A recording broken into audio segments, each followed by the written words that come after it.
காவேரியும் வந்து நேருக்கு நேர் பேசாம வந்து மனசுக்குள்ளேயே பேசிக்கிறதால வந்து அவங்களால வந்து என்ன பண்றதுன்னு தெரியாம அப்படியே 2 பேருமே மனசுக்குள்ளேயே பேசிட்டே பார்த்துட்டுருக்காங்க. இத பார்த்த தாத்தா வந்து இவங்க 2 பேரும் என்ன இப்படி இருக்காங்களே!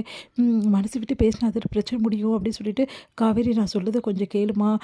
விஜய் வந்து ஒன்ன தாம்மா யோசிச்சுட்டுருக்கான்" அப்படின்னோனே, "அவர் அத சொல்லலையே அவரு" அப்படின்னு சொல்லிட்டு மனசுலயே நினைக்கிறாங்க காவேரி. "சரிங்க தாத்தா நான் கிளம்புறேன் தாத்தா" அப்படின்னோனே, விஜய் வந்து போமாட்டேன்னு சொல்லுடி ஏன்டி இப்படி பண்ற? அப்படின்னு சொல்லிட்டு விஜய் வந்து கெஞ்சற மாதிரி பார்த்துட்டுருக்காரு. காவேரி வந்து என்ன கூப்பிட மாட்டீங்களா? அப்படின்னு சொல்லிட்டு மனசு கஷ்டப்பட்டு அங்கேருந்து கிளம்புறாங்க. அடுத்து வந்து காவேரி வந்துட்டா வாங்க போலாம் அப்படின்னு சொல்லிட்டு எல்லாரும் வண்டியில ஏறுறாங்க. இங்க வந்து விஜய் வந்து அப்படியே கதறிட்டு இருக்காரு. தாத்தா வந்து செமையா என்ன நினைச்சிட்டு இருக்க? காவேரி போறா அமைதியா இருக்க. போயிட்டு கூப்பிடுறா அப்படின்னு சொல்லிட்டு வம்பு பண்ணதால சரின்னு சொல்லிட்டு வெளியே போறாரு. பார்த்தா காவேரி கிளம்பி போயிடுறாங்க. இதனால விஜய் என்ன பண்றதுன்னு தெரியாம தவிக்கிறாரு. இந்த சூழ்நில இங்க வந்து விஜய் என்ன பண்ணாரு, ரொம்ப சோகமா இருக்காரு. அவரால தாங்கிக்கவே முடியல. எத பத்தியுமே யோசிக்கவே முடியல. அவருக்கு ஃபுல் அண்ட் ஃபுல் காவேரி நினைவாவே இருக்கு. அதனால சாப்பிட முடியாம, தூங்க முடியாம கஷ்டப்பட்டுட்டு இருக்காரு. இத பார்த்துட்டு தாத்தாவும் பாட்டியும் வருத்தப்படுறாங்க. "இங்க பாருடா பொண்டாட்டி வந்தா, அவ கூட வந்து அவகிட்ட பேசி வந்து அவ சமாதானப்படுத்தி வாழ வைக்க முடியல உன்னால. ஃபீல் பண்ணி என்ன பிரயோஜனம் விஜய்?" அப்படின்னு சொல்லிட்டு அவங்க தாத்தா வந்து பாட்டிக்கும் வந்து சொல்லிட்டு இருக்காங்க. அத கேட்டு விஜய் வந்து ஒரு முடிவுக்கு வராரு. உண்மையிலேயே என்னால காவேரி இல்லாம ஒரு நிமிஷம் கூட இருக்க முடியல தாத்தா. அதுதான் தெரியுமேப்பா. நீ என்ன பண்ண போற இதுக்கப்புறம்? காவேரி வந்து எங்க வந்து போயிருக்கா? எங்க இருக்கான்னு சொல்லிட்டு எல்லாத்தையும் கண்டுபிடிச்சுட்டேன் தாத்தா" அப்படின்னோனே, "அப்படியாப்பா? ஆமா தாத்தா. அவங்க ஒரு வீட்டுக்கு வாடகைக்கு போயிருக்காங்க. அந்த வீடு கூட நான் கட்டி குடுத்த வீடு தானே தாத்தா" அப்படி சொன்னோனே, அதிர்ச்சியடைய "நிஜமாவாப்பா?" "ஆமா. அந்த வீட்ல ஒரு போர்ஷன் கூட நம்ம பேர்ல தான் இருக்கு. அதனால பிரச்சனை இல்ல. அங்க போயிடலான்னு இருக்கேன் தாத்தா" அப்படின்னோனே, என்னப்பா சொல்ற? அம் சரி இந்த பிளான் ஒர்க் அவுட் ஆகுமா?" "கண்டிப்பா ஒர்க் அவுட் ஆகும் தாத்தா. நான் காவேரிய வந்து கூட்டிட்டு தான் நம்ம வீட்டுக்கே வருவேன்.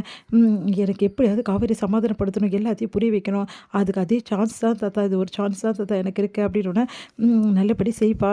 எந்த பிரச்சனையும் வராம இருந்தா செய்யி. சரி நீ அங்க போனா அவங்க ஏதோ சொல்ல போறாங்கப்பா. அவங்க சொன்னாலும் அத பத்தி எனக்கு கவலை இல்ல தாத்தா.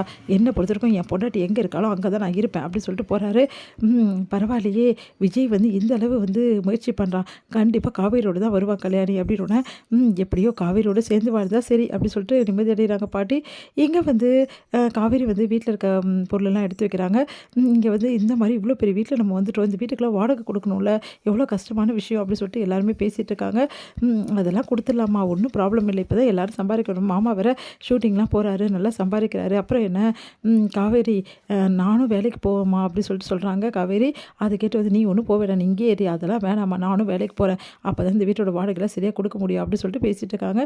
இங்க எல்லாருமே வந்து பேசிட்டு இருக்கும்போது கரெக்ட்டா யாரோ ஒருத்தவங்க வந்து பார்சல் எடுத்து குடுத்துட்டு போறாங்க.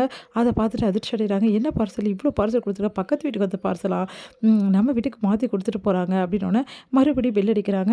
பார்த்தா விஜய் வந்து நிக்கிறாரு. பார்த்தோனே எல்லாம் அதிர்ச்சி அடைகிறாங்க. எங்க என் வீட்டு பார்சல் இங்க வந்திருக்கு. அத எடுக்க தான் நான் வந்தேன் அப்படின்றாரு. அத கேட்டு எல்லாம் அதிர்ச்சி "என்னது உங்க வீட்டு பார்சலா?" அப்படின்னு சொல்லிட்டு எல்லாருமே ஆச்சரியப்படுறாங்க.